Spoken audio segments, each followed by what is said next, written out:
नमस्कार, स्वागत है आपका। प्रदेश का प्रश्न देख रहे हैं आप। मैं हूं आपके साथ ऋतु से। देखिए, फास्टैग से जुड़ी ठगी के मामले तेजी के साथ बढ़ रहे हैं और इससे आम उपभोक्ता भी परेशान हैं। जरा सोचिए, आपकी गाड़ी घर या ऑफिस के बाहर खड़ी हो और अचानक से आपके खाते से टोल टैक्स कट जाए। ऐसा ही कुछ हुआ भोपाल के कुछ लोगों के साथ और इसी पर आज हम चर्चा करेंगे कि आखिर ये फ्रॉड कैसे होता है, इससे कैसे बचा जाए। पैनल हमारे साथ जुड़ेगा, लेकिन उसके पहले आपको एक रिपोर्ट दिखाते हैं।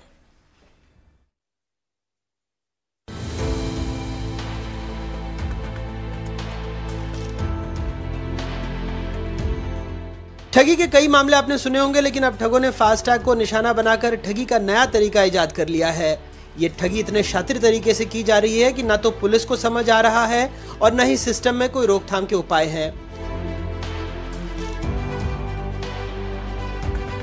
अनिल एडविन 21 मार्च को भोपाल में अपने सरकारी कार्यालय में थे। उनकी गाड़ी ऑफिस के बाहर खड़ी थी, लेकिन उनके फास्टैग से 115 रुपए नर्मदापुरम के बागर तवा टोल प्लाजा पर कट गए। उन्हें समझ ही नहीं आया कि भोपाल में खड़ी गाड़ी का भुगतान दूसरे जिले में कैसे हो सकता है। रवि साहू उज्जैन महाकाल दर्शन के लिए अपनी चमचमाती कार से गए, लेकिन उनके फास्टैग से 2 बार 45 रुपए कट गए। अब वो भी शिकायत दर्ज करने के लिए भटक रहे हैं। मनोज राजपूत की गाड़ी भोपाल के एक पेट्रोल पंप पर खड़ी थी, लेकिन उनके फास्टैग से 465 रुपए राजस्थान के टोल प्लाजा पर कट गए। जब उन्हें पता लगा तो उन्होंने ऐप पर शिकायत करने की कोशिश की, लेकिन कोई हल नहीं निकला। शाम को 6:09 पे 29 सेकंड पे मेरा 115 रुपये का टोल कटा है। मैं एकदम से हतप्रभ था, क्योंकि उस समय मैं भोपाल में ही था और संपूर्ण समय मैं अपने कार्यालय के अंदर में मौजूद था। मेरी गाड़ी जब वहाँ से ना निकली है और ना लौटी है, तो ये टोल कैसे कट सकता है, जिसकी मैंने एम परिवहन पे इसकी तत्काल एक शिकायत भी करी है मेल के थ्रू, और मैं साइबर क्राइम में भी इसकी आवेदन देने जा रहा हूँ। जब मैं दूसरे दिन में भोपाल आया, घर पे आया, तो मेरे पास में मैसेज आए, एक ही टाइम पे 2 मैसेज आए कि आपके फास्टैग से इतने पैसे कट रहे हैं। उसका मैसेज भी मेरे पास में, ये उसका मैसेज है। ये एक टाइम में 2 फास्टैग कटे, जबकि फास्टैग तो मेरा घर पे था, फास्टैग में लेके ही नहीं गया। तो ये मेरे साथ किसी तरीके का फ्रॉड हुआ है।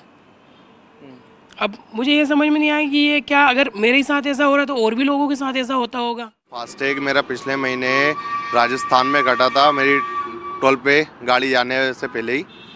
तो वहाँ राजस्थान से टोल का मैसेज आया मेरे पास, तो वहाँ कटा। मैंने देखा कि मेरा टोल, मेरी गाड़ी यहाँ कटी और वहाँ पैसा कट रहा है। इन मामलों से साफ है फास्टैग फ्रॉड के मामले बढ़ रहे हैं, लेकिन सबसे बड़ा सवाल ये है कि इस ठगी की शिकायत कहाँ की जाए, किस थाने में जाए, किससे मदद मांगे।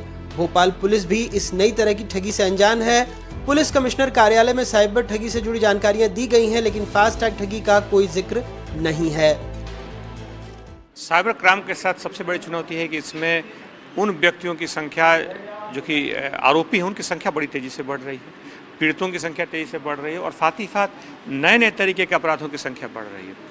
इसको ध्यान में रखते हुए पुलिस ने तैयारियां भी की हैं। ये आपका बात सही है कि जो नए मॉडस ऑपरेंडी खासतौर पर जो क्रिमिनल प्रयोग कर रहे हैं, उसमें एक तरीका यह भी है कि इसमें फास्टैग टैग का इस्तेमाल करके और दूसरी जगहों से पैसे उसमें डिडक्ट कर लिए जाते हैं। लोग अब साइबर एक्सपर्ट्स की मदद ले रहे हैं। विशेषज्ञों का कहना है कि ठग फास्टैग की क्लोनिंग कर रहे हैं, जिससे बिना वाहन की मौजूदगी के भी पैसा कट रहा है। तो आपको ध्यान रखना है कि जब आप भी कभी कहीं जाते हैं तो आपने देखा होगा फास्टैग जब आप परचेज करते हो तो एक सिल्वर फिल्म में आता है। तो आप कोशिश करेंगे, आप जब शहर में रहे, कहीं रहे, तो आप अपने फास्टैग के पास एक सिल्वर जो कवर है वो रखें उसको पीछे से, जिससे फास्टैग आपका सेफ रहेगा। दूसरा कि आप उसको अपने वॉलेट से लिंक रखें, ना कि बैंक अकाउंट से, क्योंकि अगर आप बैंक अकाउंट से लिंक रखें, कहीं ना कहीं बैंक के अकाउंट्स में कहीं ना कहीं छेड़खानी कर सकते हैं लोग। फास्टैग की गड़बड़ियों के कई मामले अभी तक सामने आ चुके हैं। सरकार के पास ऐसा कोई एक्शन प्लान नहीं है कि इन गड़बड़ियों को कैसे रोका जा सके, और मामले थमने का भी नाम नहीं ले रहे हैं। दूसरी ओर आम लोग इसके मामले की शिकायत को लेकर बहुत ज़्यादा गंभीर नहीं दिखाई देते हैं। सवाल ये है, किसी के 80 रुपये कटे, किसी के 300 रुपये कटे और किसी के 200 रुपये कटे, लिहाजा थाने और कोर्ट कचहरी के चक्करों में कोई पड़ना नहीं चाहता। इन सब के बीच में अभी तक ये भी नहीं लोगों को मालूम है कि इसकी शिकायत स्थानीय थाने में करे या साइबर फ्रॉड से जुड़े हुए पूरे मामले हैं। इन सब के बीच में सबसे महत्वपूर्ण बात यह है कि आखिर फास्टैग की ठगी के मामले कब रुकेंगे।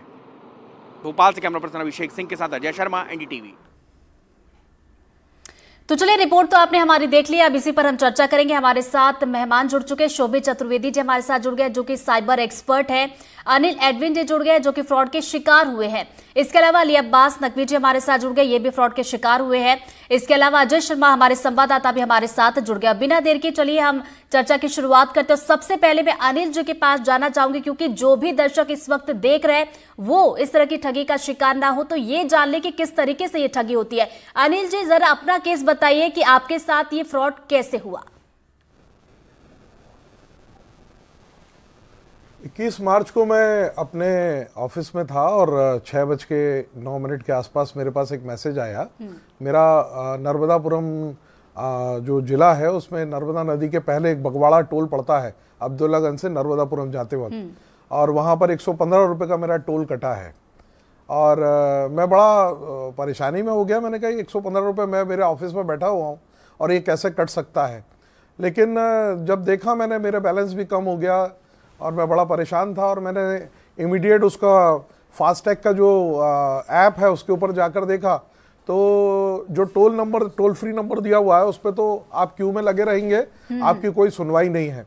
और फिर एक एम परिवहन ऐप है, उसके ऊपर मैंने इमीडिएट एक मेल किया और इस ठगी की शिकायत को मैंने वहाँ दर्ज किया। लेकिन मुझे वहाँ से आज तक कोई रिप्लाई नहीं आया है और मैं कहाँ जाऊँ समझ में नहीं आता है। और निश्चित तौर से जब ये फास्टैग चालू हुए तो हम लोगों को बड़ा सेटिस्फेक्शन था कि अब हमको टोलों पे रुकना नहीं पड़ेगा। लेकिन इस तरीके से हो रही ठगी को देखते हुए हमको बड़ा आश्चर्य है कि किस प्रकार से हमारे वॉलेट से हमारा पैसा चला जा रहा है और जिसकी कोई सुनवाई नहीं है। जबकि फास्टैग जो है वो बहुत प्रामाणिक संस्था मानी जाती है, उसके बावजूद इस प्रकार का ठगना, इस प्रकार का फ्रॉड होना, ये एक बड़ी समस्या है। चलिए, दोबारा मैं आपके पास लौटूंगी। अली अब्बास जी भी हमारे साथ स्टूडियो में मौजूद है, इनके साथ भी कुछ ऐसा ही हुआ था। अली जी, जरा आप बताएं कि आपके साथ किस तरीके से ठगी हुई और आपने उसके बाद शिकायत कहां पर की। जी बिल्कुल, देखिए बेशक खुद जैसे एनडीटीवी ने ही सबसे पहले खबर उठाई है, और जब मैं खुद एक एनडीटीवी के ही अंदर ही जर्नलिस्ट हूँ, तो सबसे पहले हमने ये देखा कि जब हमारे साथ इस तरीके से हो सकता है तो क्यों जो आम लोग हैं उनके साथ कैसे नहीं हो सकता है। मेरे साथ क्या हुआ कि रात के तकरीबन 10:53 हो रहे थे और मेरे पास मैसेज आता है कि आपके 125 रुपये कट चुके हैं भदरबद टोल प्लाजा में, जो कि मेरे यहाँ से तकरीबन अगर मैं दिखाऊं आपको तो मेरे यहाँ से जो दिखता है वो तकरीबन 208 किलोमीटर दूर है वो। यानी सोचिए 208 किलोमीटर दूर मेरी गाड़ी यानी पार हो चुकी है। टोल का मैसेज मेरे पास आता है और मैं जब उसे देखता हूँ और फ़ौरन तभी मेरी पार्किंग तकरीबन 1-1.5 किलोमीटर दूर है, मैं फ़ौरन भागा फ़ौरन उस वक्त पहुँचता हूँ कि देखता हूँ कि अरे सच में मेरी गाड़ी, क्योंकि इससे पहले मेरी एक गाड़ी चोरी हो चुकी है, तो वही सडनली मुझे हुआ कि कहीं फिर से एक बार चोरी तो नहीं हो गई। मैं फ़ौरन भाग के पहुँचा वहाँ पे, देखा तो मेरी गाड़ी वहीं की वहीं मौजूद थी। तो ये बहुत शॉकिंग था। उसके बाद लेकिन अब जैसे अब ये कि अब इस पर जब हमने देखा, जब हमने फिर इस पर रिसर्च भी करी, तो मैं देखा कि इस पर हज़ारों की तादाद में लोगों ने शिकायतें दर्ज कर रखी हैं। इसमें कई जो एक्सपर्ट्स भी हैं, जो यहाँ जिनके अच्छे जिनके फ़ैन फॉलोअर्स हैं ट्विटर पे, उन लोगों ने भी ऐसी शिकायत कर रखी।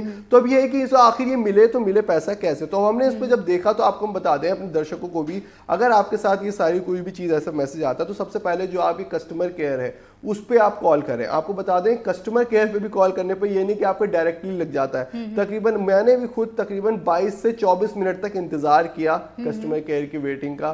देन उसके बाद जाके जब मैंने उनसे बात की, मैंने कहा ये मेरे साथ हुआ है, तो वो भी कोई शौक नहीं था, उन्हें भी वो भी कि अच्छा जी सर हुआ है, कोई बात नहीं, हम आपकी कंप्लेंट दर्ज कर देते हैं, क्योंकि उनको भी मालूम है कि इस तरीके की शिकायतें आ रही हैं। मैंने पूछा भी कि भाई आपका ये जो जिस तरीके से कट रहे हैं पैसे, आखिर क्यों कट रहे हैं, कैसे, कुछ तो होगा। तो उन्होंने सीधा बोल दिया सर ये कुछ टेक्निकल इशू ग्लिच होती हैं जिसकी बिना पे सारी चीज़ हो जाती हैं। अच्छा अब आप यकीन मानेंगे, उसके बाद मैंने कहा तो अभी कब पैसा आएगा ये बताइए आप। तो उन्होंने कहा सर तकरीबन 22 से 25 दिन लगते हैं और अब आपकी कंप्लेंट मैंने डाल दी है तो फ़ौरन उसमें जल्दी आएगा। तो आपको बता दूं जो मेरे ये पैसे कटे थे वो तकरीबन 14 से 15 दिन के बाद आए। लेकिन इसमें एक और आपको बता दूं, आने के बाद मेरे अगले ही महीने एक बार और फिर ऐसे 90 रुपए का टोल कटता है और फिर वही मैं सडन हो जाता हूँ। फिर मैं कहता अब क्या हुआ, तो देखा वही कि वही सब चीज प्रोसेस, फिर मैंने वही कंप्लेंट की। देन फिर इसके बाद 90 रुपीज भी 2 हफ्ते के अंदर आ गए। यानी कि ये कि मामले इस तरह के कि तेजी के साथ बढ़ रहे हैं, तो मुझे लगता है शोभित जी से ही जानना चाहिए कि वो ज्यादा अच्छे से हमें समझा पाएंगे कि आखिर इस तरह की ठगी की घटना को, साइबर फ्रॉड जो होते हैं वो किस तरीके से अंजाम देते हैं और इसकी शिकायत हम कहाँ करें। शोभित जी देखिए हो ये रहा है कि फास्टैग पे एक्चुअल क्या है कि जैसे हम देखें कि आपके एटीएम कार्ड में अभी सिम प्रारूप एक चिप लग गई है, ऐसी अभी आप देखें कि ये दिल्ली या मेट्रो सिटी में ज़्यादा हो रहा था कि बच्चे कांच साफ करने के बहाने आते हैं और फास्टैग को स्कैन कर लेते हैं। ये उसी प्रकार काम करता है जैसे आपका जो वाईफाई का जो एटीएम कार्ड है, आप मशीन को टच बिना करे उसके पास से ही अगर आप उसके पास निकल जाएंगे तो आपका करीबन 2000 तक की लिमिट उसमें इसलिए दी गई है कि ज़्यादा पैसा ना निकले, पेमेंट उतना हो कि कोई फ्रॉड ना कर दे। क्योंकि अक्सर लोग ट्रेन में जाते हैं तो पीछे पर्स रखे रहते हैं या ऐसे स्थिति में, क्योंकि ये एक फ्रॉड कई बार हुए हैं ऐसे।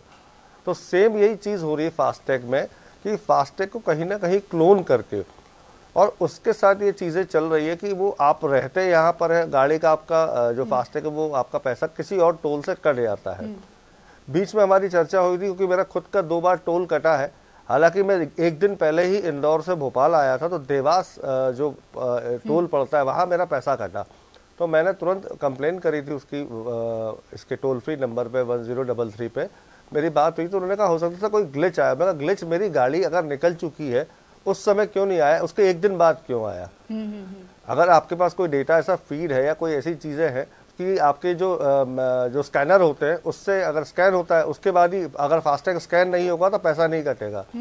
तो कहीं ना कहीं वो स्कैनर बोले अगर आपका ग्लिच है या कोई ऐसी चीज़ है तो आप बताएं, लेकिन कहीं ना कहीं ये हो रहा है कि फास्टैग की क्लोनिंग हो रही है और कहीं ना कहीं ये व्यवस्था है। और अगर आप देखें ये 10-10, 20-20 करके या 100, 200, 500 करके ये करोड़ों तक की एक अमाउंट होता है। और इसकी सबसे मेन चीज़ है कि इसकी कंप्लेन करने के लिए लोग भटकते हैं, तो कंप्लेन इसकी सही जगह नहीं मिल रही है। तो cybercrime.gov.in जो है वो साइबर क्राइम के लिए, पर उस पर भी क्या इसकी कंप्लेन का रिजोल्यूशन अभी तक नहीं हुआ है। तो ये बड़ी एक चिंता की बात है शोभित जी कि इसके लिए एक सिस्टम बकायदा तैयार होना चाहिए। रघुवीर सिंह मीना जी भी हमारे साथ जुड़ गए जो कि रिटायर्ड आईपीएस है। सर, ये सवाल मैं आपसे करना चाहूंगी क्योंकि देखिए लगातार मामले बढ़ रहे हैं, ऐसे में जरूरी है कि कोई मजबूत सिस्टम प्लान जो है इसके लिए तैयार किया जाए। इसको लेकर आप क्या सोचते हैं, किस तरीके से इसे रोका जा सकता है? देखिए, इसके लिए आप जो बता रहे हैं वो पहले तो मुझे यहाँ जोड़ा, इसके लिए आप सभी को धन्यवाद, नमस्कार। ये जो इस तरह से ठगी हो रही है, ठगी अकेले फास्टैग में नहीं हो रही, कई जगह हो रही है।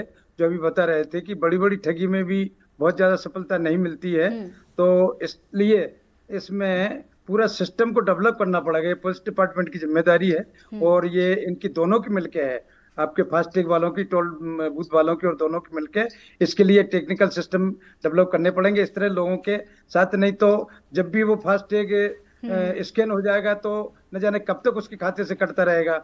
और इसके लिए संबंधित ये जो साइबर सेल है, हमारे बड़े बड़े अधिकारी बैठे हैं, इनको इस पर विचार करना चाहिए और देखना चाहिए कि इस ठगी को कैसे रोका जाए। बिल्कुल, अजय के पास मैं जाना चाहूंगी। अजय, इस पर विचार करने की जरूरत है। हम आपकी रिपोर्ट भी देख रहे थे कि जिन लोगों के साथ इस तरीके का फ्रॉड हो रहा है वो असमंजस की स्थिति में है कि आखिर शिकायत करने कहां जाए। जैसा कि हमारे साथ स्टूडियो में अली जी है, इन्होंने भी बताया कि शिकायत की इन्होंने, लेकिन सुनवाई को लेकर कुछ ऐसे ही रवैया है। देखिए, सबसे महत्वपूर्ण बात यह है ऋतु की भोपाल पुलिस के दफ्तर में जब हम पहुंचे तो तमाम साइबर अपराध से जुड़ा हुआ अभियान भोपाल पुलिस कमिश्नर कार्यालय का चला रहा है। तो खासतौर पे मध्य प्रदेश के डीजीपी कैलाश मकवाना ने इस अभियान को लॉन्च किया था, लेकिन उसमें तमाम उस तरह से जो साइबर ठगी से रिलेटेड है, जिसमें अलग अलग ओटीपी और तमाम बैंकिंग फ्रॉड और दूसरे अन्य फ्रॉडों के बारे में जानकारी दी गई है, लेकिन कहीं भी फास्टैग का जिक्र नहीं है। तो भोपाल पुलिस के पास तकरीबन रोजाना 5 से 6 मामले ऐसे आ ही रहे हैं, अलग अलग थानों में भी आ रहे हैं मामले। ये सिर्फ साइबर सेल का मैं आपको बता रहा हूँ, जहाँ पे लोग शिकायती आवेदन देने आते हैं कि साहब मेरे 300 रुपए कट गए, मेरे 400 रुपए कट गए। मतलब 300-400 रुपए भी जिसके कटे हैं तो वो अपना आवेदन लेकर आ रहा है। और बहुत सारे लोगों की संख्या ऐसी है जो 300-400 रुपए के चक्कर में पहुंचे ही नहीं है साइबर सेल, जिनको पुलिस वालों ने समझा बुझा के भेज दिया अपने अपने घर, ये कहते हुए कि ये तकनीकी दिक्कत के चलते हुआ होगा। इस तरीके का भी फास्टैग को लेकर कोई प्रावधान हमारे पास नहीं आया, हम क्या कार्रवाई कर दें, आप साइबर सेल जाइए। आमतौर पर जब जिसके 300-400 रुपए कटते हैं वो 300-400 रुपए का पेट्रोल जलाकर किसी थाने में एक शहर से दूसरे कोने पर जाना पसंद नहीं करता। वो बोलता ठीक है एक बार कट गया, गाड़ी लेके वो रोजाना घूम रहा है। लेकिन जिसके साथ दूसरी बार ठगी हुई है ऋतु, वो व्यक्ति इस पूरे मामले पे बहुत ज्यादा लटू है। ऐसे भी लोग हमको मिले जिनके साथ वन टाइम में 2 बार उनका फास्टैग कटा और उसके बाद उन्होंने पुलिस में शिकायत दी है। तो अब इस पूरे मामले में पुलिस को ये समझ में नहीं आ रहा कि आखिर इसकी शिकायत की कार्रवाई कैसे करें, क्योंकि कार्रवाई करने के लिए पुलिस को उसी टोल प्लाजा पे जाना होगा जो राजस्थान में है, और राजस्थान में पुलिस जाती है तो 300-400 रुपए जिसके कटे हैं, तो 400 रुपए कटने के बाद पुलिस बोलती है कि हम 400 रुपए की जांच करने के लिए राजस्थान जाए, तो हमारे पास पुलिस बल नहीं है। तो तमाम पेचीदगियां इस पूरे मामले में ऋतु पुलिस के सामने है। अब उन सबसे निपटे कैसे, क्योंकि अभी तक आम लोगों को ये नहीं मालूम है कि इसकी शिकायत कहाँ करें। अब NHI के टोल प्लाजा पे जाता है कोई भी व्यक्ति, जो पहुंच फर्क रखने वाला व्यक्ति, वो अपने स्तर पे कवायद करता है, तो आमतौर पर जो सामाजिक माहौल होता है कि कहाँ लगे हो आप 300-400 रुपए के चक्कर में, हो गया होगा, कोई आपके साथ दिक्कत हुई होगी, आप गए होगे। लेकिन सवाल ये है कि आखिर इसका रास्ता कैसे निकाला जाए, कैसे ये ठगी का, ये दिखने में भी लिक्का दुक्का लोगों के, आपके हमारे नॉलेज में आने वाले 3-4 लोग हैं, लेकिन देश भर में ऐसी ठगी के करोड़ों रुपए रोजाना ठग जो है कमा रहे हैं, और इस तरीके से 300-400 रुपए रोज एक दूसरे आम लोगों के 4 पहिया वाहन चलाते उनकी जेब पर डाका डाल रहे हैं। बिल्कुल, रघुवीर सर के पास मैं जाना चाहूंगी। सर, जैसा कि हम पहले भी बातचीत कर रहे थे कि इसके लिए एक कोई सिस्टम तैयार करना पड़ेगा, क्योंकि देखिए ऐसा नहीं हो रहा है कि एक बार ठगी हो रही है, एक बार पैसे कट रहे हैं, उसके बाद कुछ दिन के बाद दोबारा से पैसे कट जा रहा है, आखिर ऐसा कब तक चलता रहेगा? अब देखिए, इसके लिए पुलिस मुख्यालय पे बहुत बड़ा एक एस्टेब्लिश है साइबर सेल के नाम से, वहाँ एडिशनल DG रैंक के अधिकारी लोग बैठते हैं। इन सब लोगों को देखना चाहिए, और एक व्यक्ति से कटता है तो इसका मतलब ये नहीं है कि उसके 300-400 रुपए, ऐसे कई लोगों से, हजारों लोगों से ठगी हो रही है, तो ये लगभग करोड़ों में जाती है। तो पुलिस मुख्यालय को आप लोगों को अवगत कराना होगा कि इस तरह से आप ये कोई एक सिस्टम डेवलप करें हर थाने में, और जहाँ संबंधित टोल बूथ है उसमें तत्परता से कार्य करें, और ये रोकना बहुत आवश्यक है। एक व्यक्ति की बात एक व्यक्ति की नहीं है कि वो जाके 300-400 रुपए का डीजल पेट्रोल जला के दोबारा थाने में जाएगा, क्योंकि ये पूरे प्रदेश की और पूरे देश की बात है। तो इसके लिए बहुत बड़ा सिस्टम ये पुलिस मुख्यालय को डेवलप करना होगा। सर, अगर सलाह की बात की जाए तो आप किस तरह की सलाह देना चाहेंगे? सलाह तो ये है कि देखो, पुलिस को इसमें कार्रवाई करनी चाहिए, और आपके जो वहाँ साइबर सेल है इसको फास्ट टैग को, जो आपके टोल बूथ है, इस तरह से जो स्कैन करके जो ठगी हो रही है इस पे पूरा डेवलप करना चाहिए। उनके पास बहुत सारे टेक्नीशियन होते हैं। ये मेरी सलाह है कि आप ये इसको तत्काल जो साइबर सेल पुलिस मुख्यालय में राज्य स्तरीय, उसमें आपको उनको इसमें अवगत कराएं। चलिए, शोभित जी के पास जाऊंगी। शोभित जी, जैसा कि आप थोड़ी देर पहले जिक्र कर रहे थे कि फास्टैग की क्लोनिंग, अब सवाल यह है कि क्या वाकई में फास्टैग की क्लोनिंग संभव है? देखिए, क्लोनिंग संभव है, क्योंकि लोग क्लोन कर रहे हैं, कहीं ना कहीं उसका डेटा जो है उसको कहीं ना कहीं वो स्कैन हो रहा है, तो मतलब क्लोन हो रहा है। दूसरी चीज़ अगर आप देखें, जैसे हम सर बता रहे थे कि पुलिस को इस पर करना चाहिए, सेम इसमें जैसे RBI ने जितने भी UPI है या जितने बैंक्स हैं उनको एक हिदायत दे रखी है कि अगर बिना OTP या बिना कस्टमर के परमिशन के अगर पैसा निकलता है तो वो कंपनी देगी।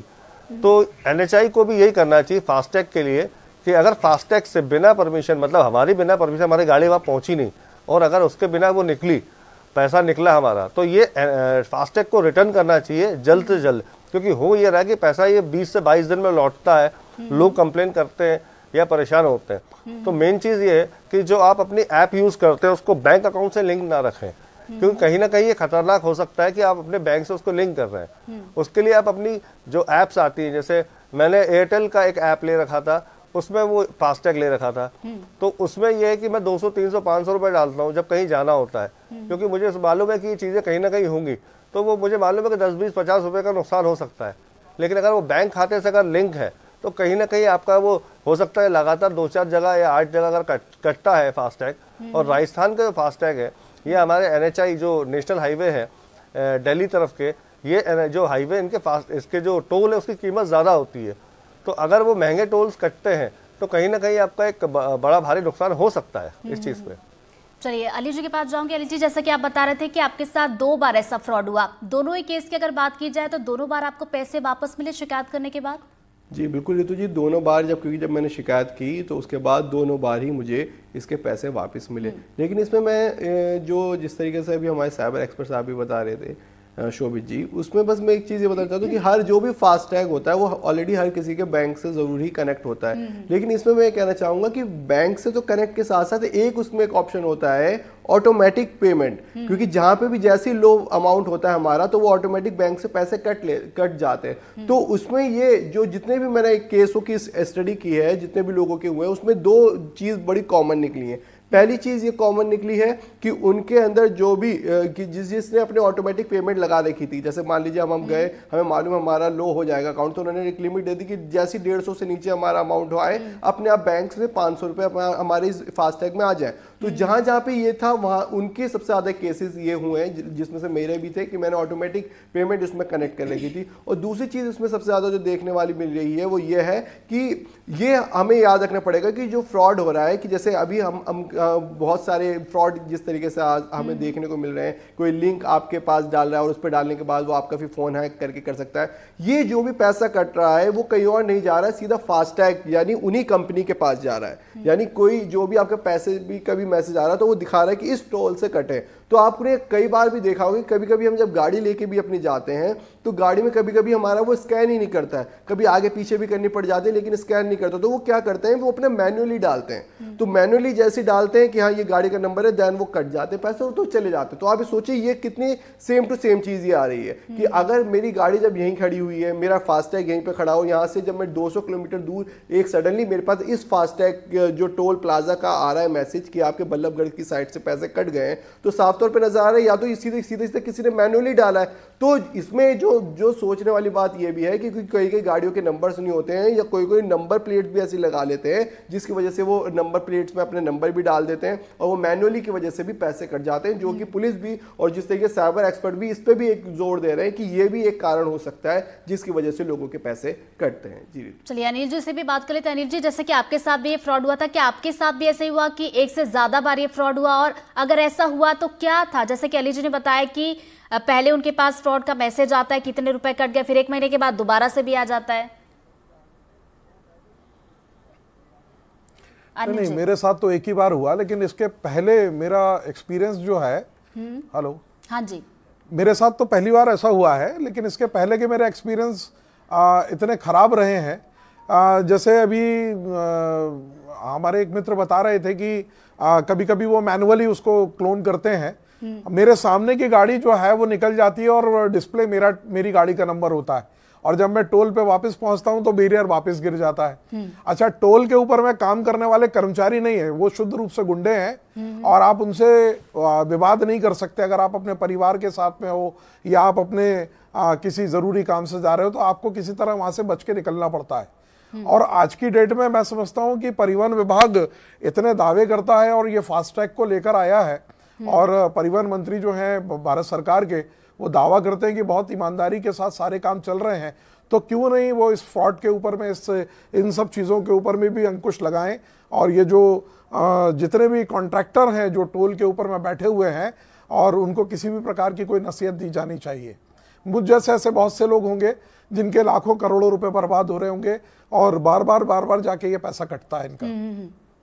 बिल्कुल अजय, देखिए बार बार पैसे कटना ये वाकई में बड़े चैलेंज वाली बात है, और मुझे लगता है कि इसको लेकर विचार भी करना चाहिए। जैसे कि रघुवीर सर भी कह रहे थे कि इसको लेकर बाकायदा एक पूरा प्लान तैयार होना चाहिए, एक सिस्टम बनना चाहिए, तभी इस तरीके के फ्रॉड को रोका जा सकेगा, नहीं तो इसी तरीके से लगातार मामले बढ़ते रहेंगे।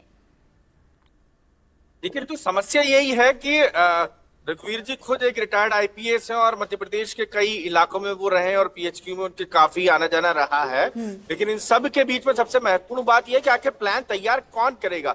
पुलिस के आला अधिकारियों से जब हमारी बात हो रही थी, इस तरीके के मामले आ रहे थे, तो उनका सीधे तौर पर कहना था कि एनएचआई को इसके लिए पहल करना चाहिए, ये पूरे तमाम टोलों को लेकर पॉलिसी लानी चाहिए, इसको और सुदृढ़ व्यवस्था बनानी चाहिए ताकि इस तरीके की स्थितियां नहीं बने। आप ऑनलाइन काम करने के लिए सबको प्रेरित जरूर करते हैं, लेकिन उसके साइड इफेक्ट पर 1% भी काम नहीं करते हैं कि कल को ऐसा हो जाएगा तो क्या होगा। अब वही स्थिति घूम फिर के आई है। अब थाने में चूंकि पुलिस बल उतनी नहीं है और फिर इस तरीके के नए नए रोज ठगी के मामले सामने आ रहे हैं, जिसके लिए ना सिर्फ पुलिस को कई बार अलग अलग इलाकों में जाना पड़ता है, तो पुलिस अपने काम के बोझ तले दबी हुई है ऋतु। और इन सबके बीच में सबसे महत्वपूर्ण बात यह है कि पुलिस के अधिकारियों का भी तर्क अपनी जगह सही है कि उनका कहना है कि सीधे तौर पर कि फास्टैग हर व्यवस्था वक्त के साथ अपग्रेडेशन मांगती है। वैसे ही आपको इस व्यवस्था के लिए भी अपग्रेडेशन के लिए एनएचआई ने अपनी तरफ से कोई योजना बनाई होगी, कोई काम तो शुरू किया होगा सड़क परिवहन विभाग ने। सिर्फ और सिर्फ पैसा कमाना या वसूली करना या टोल पे जितने भी टोल कारोबारी हैं, जितने भी टोल हैं, उनको फायदा पहुंचाना तो मकसद नहीं रहा होगा। क्योंकि कई बार अलग अलग किस्म पे हमारे द्वारा भी जब मामले बढ़े तो एनएचआई के अधिकारियों को बताया गया किस तरीके से मामले आ रहे हैं। लेकिन सवाल ये है कि जब पुलिस के अधिकारियों के द्वारा बताया गया तो उन्होंने भी अधिकारियों के रवैया आज पुलिस के आला अधिकारी से बात हुई थी तो इक्का दुक्का मामलों में ऐसा हो रहा होगा। तो एनएचआई के अधिकारियों का ये बेहद गैर जिम्मेदाराना रवैया है। ये ऐसे लेकिन ये गैर जिम्मेदाराना रवैया चलेगा नहीं अजय, वाकई में इसको गंभीरता से लेना होगा और अगर पुलिस अनजान भी है तो उसको इस पूरे मामले की गंभीरता को समझना होगा, जानना होगा और इसका सॉल्यूशन भी निकालना होगा। बहुत बहुत शुक्रिया आप सभी मेहमानों का हमारे साथ इस प्रोग्राम में जुड़ने के लिए। और इसी के साथ हमारे इस खास बुलेटिन प्रदेश का प्रश्न फिलहाल इतना ही। खबरों के लगातार अपडेट्स के लिए बने रहिए एनडीटीवी मध्य प्रदेश छत्तीसगढ़ के साथ। नमस्कार।